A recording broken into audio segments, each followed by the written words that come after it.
ఈ మధ్యకాలంలో చాలా కేసుల్లో మనం చూస్తూ ఉన్నాం. ఎవరైతే ఇళ్ల కొనుగోలుదారులను బిల్డర్లు ఎక్కువగా మోసం చేస్తున్నటువంటి సందర్భాలు కనిపిస్తూ ఉన్నాయి.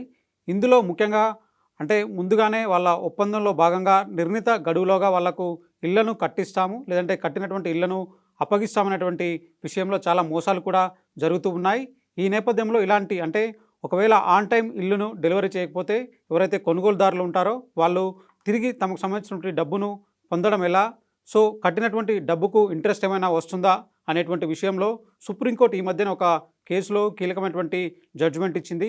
ఈ నేపథ్యంలో ఇచ్చినటువంటి జడ్జిమెంట్ ఏంటి, నిజంగా ఇలాంటి మోసాలకు గురవుతే కస్టమర్లకు ఎంత డబ్బు తిరిగి వస్తుంది తెలుసుకునేటువంటి ప్రయత్నం చేద్దాం. మనతో మాట్లాడాలనుకున్నారు హైకోర్టు సీనియర్ న్యాయవాది పోతిరెడ్డి కృష్ణకాంత్ గారు. ఒకసారి సార్తో మాట్లాడు. సార్, మనం చూస్తూ ఉన్నాం అంటే ఈ రియల్ ఎస్టేట్ మోసాలు అనేవి కొత్త కావు, చాలా రోజులుగా జరుగుతూ ఉన్నాయి. అయినా కూడా కస్టమర్లు మోసపోతూనే ఉన్నారు. సో యాక్చువల్గా ఇల్లు ఆన్ టైం డెలివరీ చేయకపోతే అసలు తిరిగి డబ్బును పొందడం ఎట్లా? First and foremost thing Shravan గారు, ఇక్కడ మనం ఇది ఏదైతే మీరు సుప్రీంకోర్టు వెలువరించిన కొత్త జడ్జిమెంట్ గురించి మాట్లాడుతున్నారో దాని గురించి ఒక మాట చెప్దాం అనుకుంటున్నాను. ఫస్ట్ అండ్ ఫార్మోస్ట్ థింగ్, ఈ సుప్రీంకోర్టు ఇవాళ ఇచ్చిన ఈ జడ్జిమెంట్ ఏదైతే ఉందో GMADA వర్సెస్ అనుపమ్ గర్గ్ ఈ కేస్, అంటే GMADA అంటే greater Mohali area development authority versus Anupam Garg, ఎవరైతే కస్టమర్ ఉన్నాడో ఆయన పేరు అనుపమ్ గర్గ్. సో ఈ కేసులో ఒక జడ్జ్మెంట్ వచ్చింది. దానివల్ల ఏంటంటే కొద్దిగా ఇబ్బందికరమైన పరిస్థితులు ఏర్పడాయి అని మనం అనుకోవచ్చు. అదేంటంటే జనరలీ ఇప్పుడు ఈ హోమ్ బయర్స్ ఎవరైతే ఈ కస్టమర్స్ ఉంటారో వాళ్ళు ఒక అపార్ట్మెంట్ని కానీ ఒక ఇల్లుని కానీ కొందాం అనుకుంటే పలానా బిల్డర్స్ దగ్గరికి వాళ్ళ దగ్గర వెళ్ళి వాళ్ళు ఇచ్చే అడ్వర్టైజ్మెంట్స్ వల్ల కావచ్చు, యాడ్స్ వల్ల కావచ్చు, వాటిని చూసి అట్రాక్ట్ అయ్యి పలానా ప్రాజెక్ట్ పలానా ఏరియాలో రాబోతుంది అని చెప్పి తెలుసుకొని వీళ్ళు వెళ్ళి అక్కడ బుకింగ్ చేసుకొని అపార్ట్మెంట్లు బుకింగ్ చేసుకొని కొందామని చెప్పి పాపం ఎంతో సొంతింటి కల కోసం ఎంతో తాపత్రయపడి డబ్బులు కడతాం స్టార్ట్ చేస్తారు. సో అలాంటప్పుడు ఏమైందంటే ఈ చాలా మటుకు ప్రాజెక్ట్స్ ఈ మధ్యకాలంలో ముఖ్యంగా గత ఒక 10 నుంచి 5 ఏళ్ల లోపల విపరీతంగా రియల్ ఎస్టేట్లో ఫ్రాడ్స్ జరుగుతున్నాయి. ఫస్ట్ అండ్ ఫార్మోస్ట్ ముఖ్యంగా ఈ బిల్డర్స్, సో కాల్డ్ బిల్డర్స్ ఎక్కువ శాతం ఈ ఫ్రాడ్స్ ఎక్కువ చేస్తున్నారు. ఏంటంటే పలానా ప్రాజెక్ట్ అని చెప్పి పెద్ద పెద్ద మెరుపులు దిద్దిన కళలు చూపించి పెద్ద పెద్ద యాడ్స్, పెద్ద పెద్ద యాక్టర్స్ని కూడా పెట్టి స్టార్స్ని పెట్టి వాళ్ళతో యాడ్స్ చేపించి ఇవన్నీ చేపించి హడావడి చేస్తున్నారు. వీళ్ళు పాపం కస్టమర్స్, అమాయకపు కస్టమర్స్ నిజమే అనుకొని ఎంత పెద్ద స్టార్స్ కూడా నటిస్తున్నారు కదా, బాగుంది కదా అని చెప్పి వీళ్ళు వెళ్ళి ఇన్వెస్ట్మెంట్కి బాగుంటుంది, మా ఫ్యూచర్కి బాగుంటుంది, ప్లస్ మాకు చాలా మందికి సొంత ఇల్లు అనేది ఒక పెద్ద కళ. సో సొంత ఇంటి కళ కూడా నెరవేరుతుంది అని చెప్పి పాపం ఇమీడియట్గా వెనక ముందు ఆలోచించుకుని వెళ్ళి డబ్బులు కట్టేస్తున్నారు. తీరా కట్టిన తర్వాత ఏమవుతుందంటే ఆ ప్రాజెక్ట్లో ఒక ఇటుక కూడా వేయరు వాళ్ళు, ఆ సో కాల్డ్ బిల్డర్. ఆ ప్రాజెక్ట్ అసలు స్టార్ట్ చేయరు, అది డిలే చేసుకుంటూ పోయి లాస్ట్కి వీళ్ళందరూ డబ్బులు తీసుకొని పారిపోయే పరిస్థితులు ఉన్నాయి. అంతెందుకు నేనే సొంతంగా సాహితీ ఇన్ఫ్రాటెక్ వెంచర్స్ ఏదైతే ఇది పెద్ద కేసు ఉందో, సాహితీ కేసు ఇది అమీన్పూర్లో, సో దానికి లాయర్ నేనే, విక్టిమ్స్ తరపున, బాధితుల తరపున లాయర్ నేనే. సో ఆ కేసు ఇప్పుడు ఇంకా నడుస్తుంది, తుది దశలో ఉంది. సో నేనే ఇలాంటివి చాలా కేసెస్, అది కాకుండా ఇంకా కొత్తగా ఇంకా వేరే కేసెస్ కూడా చాలా చేశాను. సో రోజుకి రియల్ ఎస్టేట్ స్కామ్స్ ఎక్కువవుతున్నాయి. సో ఫస్ట్ ఆఫ్ ఆల్ ప్రజలు, ముఖ్యంగా తెలంగాణ అండ్ ఆంధ్ర 2 తెలుగు రాష్ట్రాల ప్రజలు చాలా అప్రమత్తంగా ఉండాలి ఈ ఇన్వెస్ట్మెంట్స్లో, రియల్ ఎస్టేట్ ఇన్వెస్ట్మెంట్స్లో. అదొకటి. ఇంకోటి ఏంటంటే ఇప్పుడు ఈ కేసు పరంగా మనం మాట్లాడుతున్నప్పుడు ఈ so called GMADA versus Anupam Garg case ఏదైతే చెప్తుందో సుప్రీంకోర్టులో, అదేంటంటే ఇతను అనుపమ్ గర్గ్ అనే వ్యక్తి ఎన్నో ఏళ్ల క్రితం ఒక అపార్ట్మెంట్ బుక్ చేసుకున్నాడు. ఇది greater Mohali area development authority వాళ్ళ ప్రాజెక్ట్ అది. సో అందులో ఒక అపార్ట్మెంట్ బుక్ చేసుకొని దానికి ఒక 5 చిల్లర లక్షలు, మొత్తం అసలు అపార్ట్మెంట్ కాస్ట్ వచ్చి 55 లక్షలు. ఇది ఎప్పుడు 2013లో.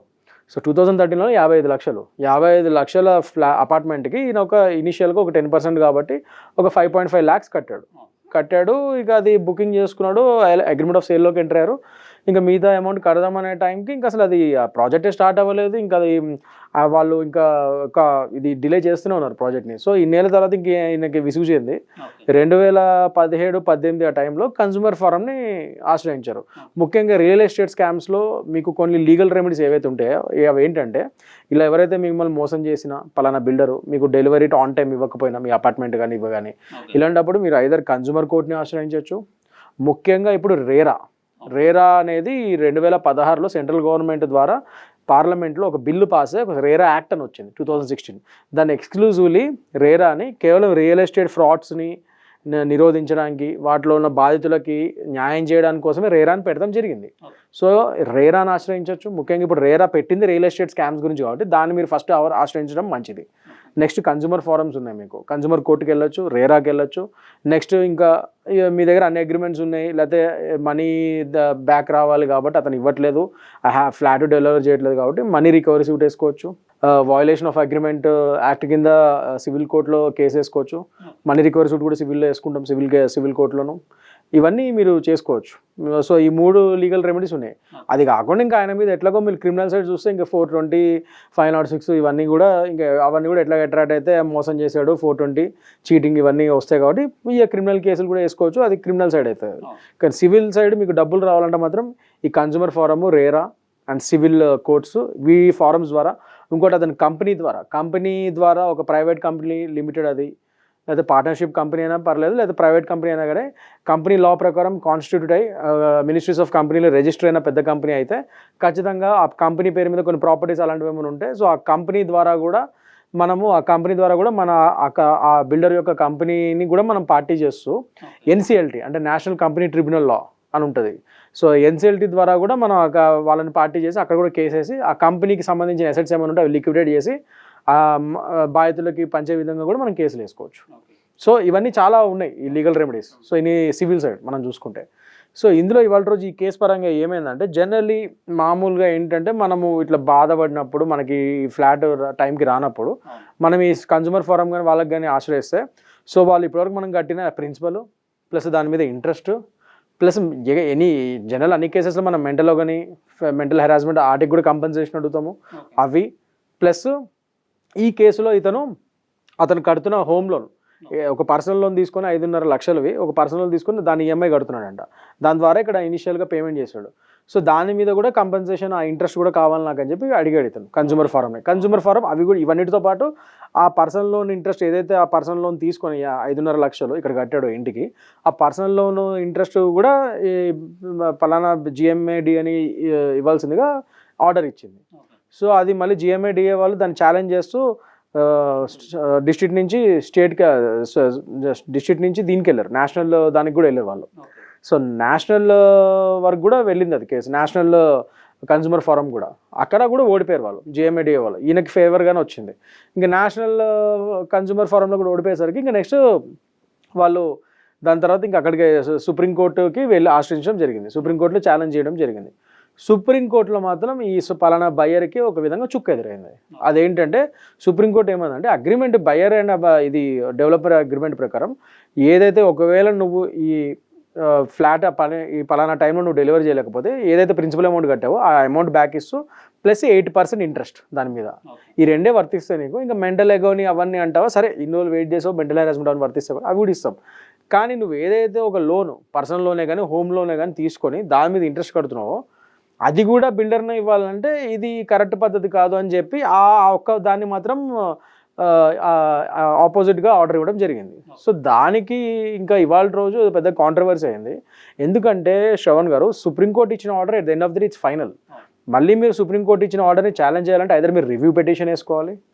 రివ్యూ పిటిషన్స్లో మనకు సక్సెస్ రేట్ తెలుసు చాలా తక్కువగా ఉంటుంది generally. At the same time ఇప్పుడు క్యూరేటివ్ పెటిషన్స్ అని కూడా కొత్తది 2002 నుంచి ఒకటి అమల్లోకి వచ్చింది. రివ్యూ పెటిషన్ కూడా మనం ఓడిపోతే క్యూరేటివ్ పెటిషన్ అని కూడా వేసుకోవచ్చు. కానీ అది చాలా రేరెస్ట్ కేసెస్లో దాన్ని మళ్ళీ మనం కోర్టుని సాటిస్ఫై చేయగలగాలి. అది అడ్మిట్ అవ్వాలంటే దానికి చాలా ఇవి ఉంటాయి. సో అంత ఈజీ కాదు క్యూరేటివ్ పెటిషన్ వేసుకొని మళ్ళీ దాన్ని ఇంకోసారి మన ఇచ్చిన ఆర్డర్ని మేము మళ్ళీ ఒకసారి మీరు రివ్యూ చేయండి అని మనం అడగడానికి ఉండదు. బట్ రేర్ ఒకేషన్స్లో క్యూరేటివ్ పెటిషన్ వేసుకోవాలి. ఇంకా అది కూడా కాకపోతే ఇంకా ఆర్టికల్ 32 ప్రకారంగా ఇంకా పిల్లో అవన్నీ కూడా వేసుకోవాలి. సుప్రీంకోర్టుని మళ్ళీ పిల్లు వేసుకొని చాలామంది బాధితులకి ఇది అన్యాయం జరుగుతుంది, ఇలాంటి మీరు జడ్జ్మెంట్ ఇస్తారని చెప్పి పిల్లు వేసుకొని ఇలాంటి వాటిని మనం ఛాలెంజ్ చేయగలగాలి అంతే. కానీ సుప్రీంకోర్టు వన్స్ ఒక ఆర్డర్ ఇస్తే మాత్రం మ్యాక్సిమం అదే ఫైనల్ అనమాట ఈ దేశంలో. సో ఇవాళ రోజు సుప్రీంకోర్టు ఇచ్చిన ఇది కొద్దిగా కన్ఫ్యూజన్ క్రియేట్ చేసిందని కూడా మనం అనుకోవచ్చు. ఎందుకంటే ఇక్కడ ప్రాబ్లం ఏమైందంటే ఇప్పుడు కేవలం అగ్రిమెంట్ లేదు ఉందో ఆ ప్రిన్సిపల్ అమౌంట్ ప్లస్ 8% ఇంట్రెస్ట్ ఒకటి ప్లస్ కొద్దిగా మెంటల్గా కానీ అవి కొద్దిగా యాడ్ చేసి అవి ఇవ్వండి అంతే. సో కింద కన్జ్యూమర్ ఫోరం ఏదైతే చెప్పిందో దాని ప్రకారం. అంతేగాని కన్జ్యూమర్ ఫోరంలో ఎక్స్ట్రా అతని హోమ్ లోన్ ఇంట్రెస్ట్ కూడా వీళ్ళు పే చేయాలనేది మాత్రం అది ఎట్లా అవుతుంది, ఓన్లీ అగ్రిమెంట్లో ఏముంది అదే ఇస్తాం కదా అన్నట్టుగా సుప్రీంకోర్టు చెప్పింది, వారించింది. కానీ ఇప్పుడు పలానా బిల్డర్ ఇలాంటి జడ్జ్మెంట్లు ఇస్తే సుప్రీంకోర్టు ఫ్యూచర్ ఇప్పుడు ఆల్రెడీ మనం చూస్తున్నాం రియల్ ఎస్టేట్, ఇందాక నేను చెప్పినట్టు చాలామంది రియల్ ఎస్టేట్ బిల్డర్స్ కావాలని జనాల్ని మోసం చేసి వాళ్ళ డబ్బులు తీసుకొని పారిపోవడానికి ఇలాంటి ప్రాజెక్ట్స్ నామకే వస్తే కేవలం యాడ్స్లోను గాలిలోను చూపించుకుంటూ అసలు ఇంతగా అక్కడ ప్రాజెక్ట్ స్టార్ట్ కాదు, ఏం కాదు, వీళ్ళ దగ్గర కోట్లు దండుకొని లాస్ట్ పారిపోయిన వైనాలు నేనే చేసిన అలాంటి కేసులు నేను చెప్పినట్టు ఇందాక సాహితీ కేసు కానీ అవి కానీ ఇవన్నీ ఉన్నాయి. అలాంటప్పుడు అలాంటి బిల్డర్స్ మీద ఇప్పుడు ఇక్కడ బాధితుల పరిస్థితి, ఇప్పుడు సాహితీ కేసే తీసుకుంటే మీరు ఇక్కడ ఆల్రెడీ వాళ్ళు డబ్బులు కట్టేసి చాలామంది ఇట్లా హోమ్ లోన్స్ 50 లక్షలు 40 లక్షలు 30 లక్షలు రకరకాలుగా అడ్వాన్స్లో ఫుల్ అమౌంట్స్ అన్ని కట్టిన వాళ్ళు కూడా ఉన్నారు. అక్కడ ప్రాజెక్ట్ చూస్తే ఒక ఇటుక కూడా వేయలే అతను. ఆ డబ్బులను తీసుకుని ఇవాళ రోజు వాళ్ళందరూ పారిపోయిన పరిస్థితి. ఇప్పుడు ఇవాళ రోజు అతన్ని సీసీఎస్ వారు జైల్లో పెట్టిన ఉదంతా మనం చూస్తున్నాం. కానీ ఈ లోపల వీళ్ళైతే చాలామంది ఇట్లానే సేమ్ చాలామంది హోమ్ లోన్స్ తీసుకున్నారు కదా, వాళ్ళందరూ అక్కడ ఇల్లు లేదు ఏం లేదు, కానీ హోమ్ లోన్ అయితే ఎన్నో ఏళ్ళ నుంచి వాళ్ళు ఆల్రెడీ 10 ఏళ్ళ నుంచి దగ్గర కడుతున్నారు కదా, 5-6 ఏళ్ళ నుంచి వాళ్ళు కడుతున్నారు కదా ఈఎంఐలు మాత్రం. మరి వాటికి కూడా మీరు కంపెన్సేషన్ ఇవ్వాలి కదా. ఇప్పుడు సుప్రీంకోర్టు ఇలాంటి ఆర్డర్స్ ఇవ్వడం వల్ల ఇలాంటి కన్ఫ్యూజన్స్ ఏర్పడతాయి. మరి ఇక్కడ సుప్రీంకోర్టు జడ్జ్మెంట్ ఇలా ఉంది కదా, ఇక్కడ హోమ్ లోన్కి మేము ఇక్కడ కంపెన్సేషన్ ఇవ్వాల్సిన అవసరం లేదని చెప్పి అంటారు. But actually section 18 of RERA పరంగా కూడా నేను చెప్పినట్టు ఇందాక RERA is a correct form actual అయితే. సో రేరాలో కూడా మీరు చూసుకుంటే రేరాలో కూడా ఇది కంపెన్సేషన్ ప్లస్ ఇంట్రెస్ట్ ఇవన్నీ డిఫైన్ చేసి ఉన్నాయి. ఒకవేళ బిల్డర్ టైంకి ఇవ్వకపోతే మీరు కంపెన్సేషన్ ఇవ్వాలి. ఒరిజినల్ కంపెన్సేషన్ ఎట్లుంటుందంటే original principal plus interest plus ఈ అగోనికి దానికి అట్ ద సేమ్ టైం ఈ హోమ్ లోన్స్కి వాటికి కూడా వీళ్ళు అడిగితే రేరా ఒకవేళ డిస్క్రిషనరీ పవర్స్తో ఓకే అనుకుంటే హోమ్ లోన్ మీద కూడా ఇంట్రెస్ట్ పే చేయాలని ఇచ్చే పవర్స్ రేరాకు ఉన్నాయి. సో అలాంటప్పుడు అవన్నిటికీ మీరు ఛాలెంజ్ చేసుకుంటే సుప్రీంకోర్టులో ఇలాంటి ద్వంద్వంగా ఇలాంటి కొన్ని మరి ఇస్తే కొద్దిగా కన్ఫ్యూజన్ ఏర్పడే ఛాన్సెస్ ఉన్నాయని చెప్పి చాలామంది ఎలిగేషన్స్, చాలామంది బాధపడుతున్నారు. But at the same time అక్కడ కేస్ టు కేస్ డిఫరెన్స్ వస్తుంది. ఇప్పుడు సుప్రీంకోర్టు అది ఇచ్చినంత మాత్రాన సుప్రీంకోర్టు మనం అసలు తప్పు పట్టకూడదు, ఎందుకంటే అది ఉన్నతమైన న్యాయస్థానం, ఎపెక్స్ కోర్ట్ ఆఫ్ ఇండియా. వాళ్ళు ఏది ఆలోచించినా కరెక్ట్గానే చేస్తారు. సో పలానా ఈ కేసులో ఇంకా వాదోపవాదాలు బట్టి అక్కడున్న ఫ్యాక్ట్స్ అండ్ ఎవిడెన్సెస్ బట్టి వాళ్ళు ఈ ఒక్క విషయంలో అతను పర్సనల్ లోన్ తీసుకున్నాడు. మనం చూస్తే క్లియర్ అన్న హోమ్ లోన్ కూడా తీసుకోలే, 5.5 లక్షలకి పర్సనల్ లోన్ తీసుకున్నాడు. సో 5.5 లక్షలకి నువ్వు పర్సనల్ లోన్ తీసుకొని అది ఎలా కట్టావో 5.5 లక్షలు అనేది అనవసరం. నువ్వు పర్సనల్ లోన్ తీసుకుని అది కూడా ఇంట్రెస్ట్ ఇతనే కట్టమంటే కష్టము. దీనికి సరైన ఆధారాలు కానీ ఏదైనా కానీ ఆ పర్సనల్ తీసుకుని దీనికే కట్టామని రూల్ ఏముంది, లేదు వేరే చోట కూడా కట్టచ్చు. ఇవన్నీ ఉంటాయి చాలా డిస్ప్యూట్స్. అంటే ఇది ఎట్లా ఉంటుంది అంటే ఇప్పుడు మీరు చెప్పిన మొత్తం ప్రాసెస్ కూడా ఇది ఫిక్స్డ్ ప్రాసెసా, లేదంటే ఇల్లు కొనుగోలు చేసేవాళ్ళు అమ్మేవాళ్ళు ఒక బాండ్ అనేది రాసుకోవడమా, ఎట్లా అగ్రిమెంట్ అనేది రాసుకోవడం ఉంటుందా, ఎట్లా ఉంటుంది? మంచి క్వశ్చన్ అడిగారు. నేను దట్స్ వాట్ ఐమ్ సేయింగ్. ఇప్పుడు at the end of the day మీరు ఏదైతే అగ్రిమెంట్ ఆఫ్ సేల్ కానీ అగ్రిమెంట్ కానీ ఇనిషియల్గా రాసుకుంటారో అడ్వాన్స్ ఇచ్చే ముందు దీనికి దాని ప్రకారంగా అందులో ఏముందో దాని ప్రకారంగా ముందుకెళ్తాం. But at the same time అసలు యాక్చువల్లీ ఇప్పుడు రేరా రెగ్యులేషన్స్ ప్రకారం ఏంటి, ఆల్ ప్రాజెక్ట్స్ ఇలాంటి పెద్ద ప్రాజెక్ట్స్ అన్ని రేరా రిజిస్టర్డ్ అయి ఉండాలి.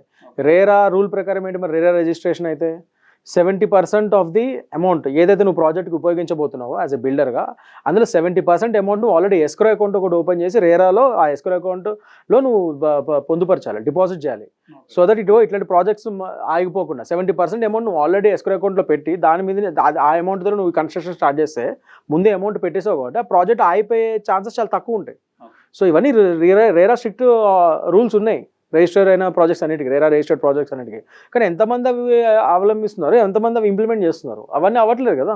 సో అదే చెప్తున్నా, మరి అలాంటప్పుడు ఖచ్చితంగా మరి ఇక్కడ అందరిది అదే మెకానిజం తప్పుంది, అథారిటీస్ తప్పున్నాయి, అండ్ ఈ బిల్డర్ది కూడా తప్పు ఉన్నప్పుడు మీరు ఖచ్చితంగా బాండ్ ప్రకారం ఇనిషియల్గా ఫస్ట్ డే నేను అగ్రిమెంట్ ఆఫ్ సేల్లో ఏదైతే రాసుకున్నాను దాని ప్రకారమే బాండ్ అని మీరు ఎట్లా చెప్తారు?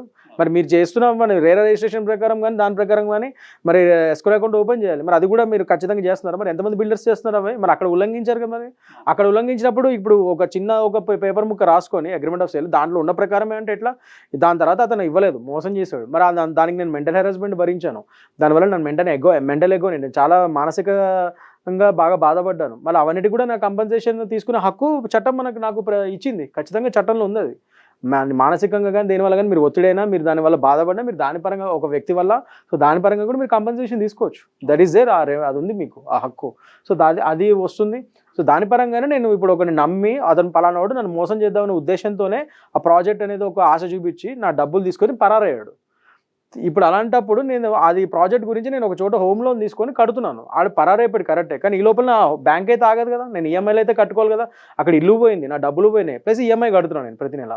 మరి అలాంటప్పుడు అతని మీద కేవలం నేను ఇచ్చిన డబ్బుల మీద ప్రిన్సిపల్ మీద ప్లస్ అందులో దాని మీద 8% 9% ఇంట్రెస్ట్ వేసేలా వాటితో పాటు నా మెంటల్ అగోనీకి కంపెన్సేషన్ ఇవ్వాలి, నేను పడిన మానసిక బాధకి కంపెన్సేషన్ ఇవ్వాలి. అట్ ద సేమ్ టైం ఆ హోమ్ లోన్ ఏదైతే నేను ఈఎంఐ కడుతున్నాను ఇన్నేళ్ళు, ఆ ఇల్లు లేకుండా ఫ్రీగా ఊరికే కడుతున్నానో దానికి కూడా అతని వల్లే కదా నేను మోసపోయింది. మరి అతని బాధ్యత వహించాలి కదా. సో అది కూడా తీసుకునే హక్కు నాకు ఉంది అండ్ ఇచ్చే బాధ్యత అతనికి ఉంది. సో ఇలాంటి వాటిలో సుప్రీంకోర్టు ఆర్డర్ ఇది ఒక ఇబ్బంది పడతారు జనాలు. సుప్రీంకోర్టు ఆర్డర్ ఇలా ఉంది కదా, మరి ఇలాంటివి మరి ఇప్పుడు నేను చెప్పిన సిచ్యువేషన్ అండి, కరెక్టే కదా. హోమ్ లోన్ ప్రకారం కూడా ఈ లెక్కన అలా మోసం చేసిన మీద బాధ్యత ఉంది, మరి అతను ఇవ్వాలి ఇది బాధ్యత, ఈ బాధితుడికి హోమ్ లోన్ ఈఎంఐ ఇంట్రెస్ట్ కూడా. కానీ ఇప్పుడు సుప్రీంకోర్టు ఏదైతే ఇది జిఎంఐడిఏ వర్సెస్ అనుపమ్ గర్గ్ విషయంలో చెప్పిందో అది కొద్దిగా ఇలాంటి విషయాలు ఇబ్బందికరంగా అవుతుంది. సో అదే చాలామంది విశ్లేషకులు వాళ్ళు ఏమన్నారంటే ఇలాంటివి ఉపయోగించుకొని రేపటి రోజు వేరే కోర్ట్స్ కూడా ఇలాంటి రేరా వాళ్ళు కానీ వేరే కోర్ట్స్ కానీ ఇతరత్ర కానీ కూడా కొద్దిగా ఇలా చెప్పే ఆస్కారం ఉంది. ఈ జడ్జిమెంట్ని సైట్ చేస్తూ లేదా సైటేషన్ ఇచ్చుకుంటూ.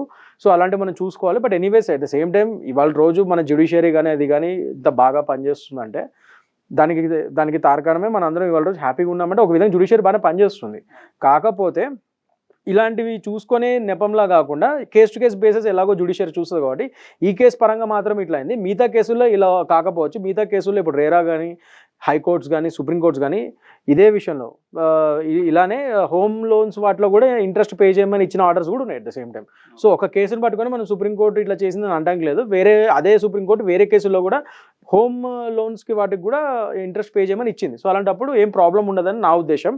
At the same time Haryana RERA ఇలాంటి విషయాల్లో చాలా మంచి మంచి జడ్జ్మెంట్లు ఇచ్చింది. అలాంటి ఉదంతాలు ఉన్నాయి మన దగ్గర. హర్యానా రేరా ఇదివరకు విత్ హోమ్ లోన్ ఈఎంఐ ఇంట్రెస్ట్లు కూడా కట్టాలి బిల్డర్స్ అని చెప్పి ఇచ్చిన ఉదంతాలు ఉన్నాయి. ఓకే, ఇప్పుడు జనరల్గా ఒక కస్టమర్కి ఏ సందర్భాల్లో తను కొన్నటువంటి ఇంటిని అగ్రిమెంట్ని రద్దు చేసుకునేటువంటి అవకాశం ఉంటుంది? అంటే ఆన్ టైంలో ఇల్లు డెలివరీ ఇవ్వకపోవడం ఒక రీజన్ అయితే, ఇంకా అలాంటి రీజన్స్ ఏమైనా ఉంటాయి? ఆ కండిషన్స్ ఇప్పుడు ఇది ఏదైతే ఇప్పుడు అగ్రిమెంట్ ఆఫ్ దాంట్లో ఉంటుందో ప్రీ అగ్రిమెంట్ సేల్ అది ఉంటుంది కదా, అగ్రిమెంట్ ఆఫ్ సేల్లో ఏదైతే మీరు కండిషన్స్ రాసుకుంటారో అవన్నిటిలోని ఏది ఉల్లంఘన అయినా కూడా అందులో క్లియర్గా రాసుకోవాలండి. అందుకని అగ్రిమెంట్ ఆఫ్ సేల్ ఎప్పుడైనా సరే మీరు ఒక లాయర్కి చూపిస్తే అందులో కండిషన్స్ అన్ని కరెక్ట్గా ఉన్నాయో లేదో చూసి చెప్తారు. ఇంకేమైనా చేంజెస్ చేయాలంటే దాని తగ్గట్టుగా చేంజెస్ చేస్తారు. మీరు ఆ బిల్డర్ని అడుగుతారు ఈ పాయింట్స్ యాడ్ చేయమని. దాన్ని బట్టి మీకు కూడా పగడబందీగా ఉంటుంది. ఎందుకంటే ఇట్లాంటి ఇబ్బందులు వస్తాయనే. ఇలాంటి ఇబ్బందులు వచ్చినప్పుడు రేపు రోజు అగ్రిమెంట్ ఆఫ్ సేల్ మీకు చాలా బలం అవుతుంది. అది ఎందుకంటే మీరు డబ్బులు ఇస్తారు, అగ్రిమెంట్ ఆఫ్ సేల్కి అడ్వాన్స్లు ఇస్తారు, దాని తర్వాత వాళ్ళు అటు ఇటు కాకుండా అటే వెళ్ళిపోతారు ఆ బిల్డర్లు. అప్పుడు ఏం చేస్తారు? అగ్రిమెంట్ ఆఫ్ సేలే కదా మీకు సాక్ష్యం. అందుకని అది క్లియర్గా చూపించుకోవాలి. మీరు అన్నట్టు ఆ కండిషన్స్ ఏవైతే ఉన్నాయో క్లియర్గా అగ్రిమెంట్ ఆఫ్ సేల్లో క్లియర్గా పొందుపరచాలి. ఒకటి ఏంటంటే పలానా టైంలో నాకు అపార్ట్మెంట్ కట్టేసి నువ్వు ఇవ్వాలి, ఎన్ఓసీస్ తెచ్చేయాలి, అన్ని గవర్నమెంట్ పర్మిషన్స్ అన్నీ తెచ్చుకొని ఉండాలి, ఇన్ని ఫెసిలిటీస్ ఏవైతే ఉన్నాయో అవన్నీ ప్రామిస్ చేసిన వల్ల అందులో ఉండాలి, ఏ ఫెసిలిటీస్ ఇస్తున్నావు అవన్నీ కూడా క్లియర్గా రాసుకోవాలి అందులో. అపార్ట్మెంట్లో కానీ ఏదైనా కానీ మీరు ఏ ఫెసిలిటీస్ ఇస్తున్నారు, సో ఏ టు జీ మొత్తం మీకు ఏదైతే అతను ప్రామిస్ చేస్తున్నాడో అవన్నీ కూడా పేపర్ మీద కనబడాలి. సో ఇందులో ఏవి కొన్ని ఉల్లంఘన అయినా కూడా దానికి కంపెన్సేషన్ ఎంత ఇస్తావు ఒకవేళ నువ్వే ఉల్లంఘిస్తే, లేకపోతే నా డబ్బులు నాకు వాపస్ ఎప్పటికల్లా ఇచ్చేస్తావు, అవన్నీ కూడా అందులో రాస్తాం మనం క్లియర్గా. అవన్నీ రాసుకుంటే మీకు అప్పుడు ఎలాంటి ఇబ్బంది ఉండదు. ఇవన్నీ రాసుకోవాలి కూడా నన్ను అడిగితే. సో మీకు డౌట్స్ ఉన్నప్పుడు ఎప్పుడైనా సరే మీరు సొంతగా వెళ్ళిపోయే కంటే ఒక లీగల్ ఎక్స్పర్ట్ హెల్ప్ తీసుకొని మాలాంటి లాయర్స్ని అడిగితే ప్రతి డాక్యుమెంట్ అగ్రిమెంట్స్ మీద మేము దానికి సలహాలు ఇస్తాం. ఏమైనా పాయింట్స్ చాలా మటుకు మనకు తెలిసిందే. ఇప్పుడు నేను ఒక బిజినెస్ మ్యాన్ అనుకోండి, నాకు ఫేవర్గానే రాసుకుంటాను నేను అగ్రిమెంట్, అంతేగాని నేను కస్టమర్ ఫేవర్గా రాసేటోళ్ళు ఎంతమంది ఉంటారు? సో రెండు పార్టీస్కి సమఉజ్జీవంగా మంచిగా బ్యాలెన్స్ అయ్యే విధంగా ఇద్దరికి న్యాయం జరిగే విధంగా పాయింట్లు రాయాలంటే మీరు ఒక లాయర్ ద్వారా అన్ని చూసుకొని చూపించుకొని ఇంకేమైనా పాయింట్స్ మీకు యాడ్ కావాలంటే అవి కూడా లాయర్ ద్వారా యాడ్ చేయించుకొని మీరు ముందుకెళ్తాం మంచిది. Thank you.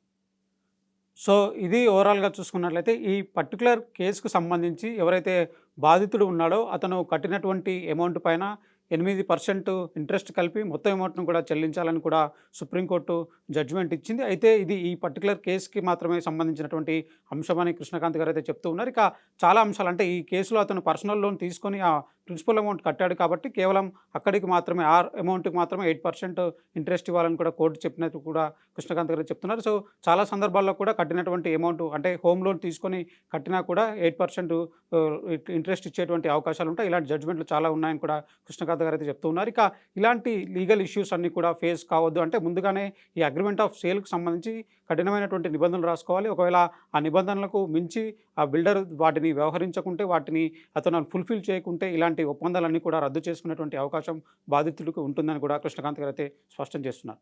వీడియో జర్నలిస్ట్ తేజతో శ్రవణ్, ఏబిఎన్ ఆంధ్రజ్యోతి, హైదరాబాద్.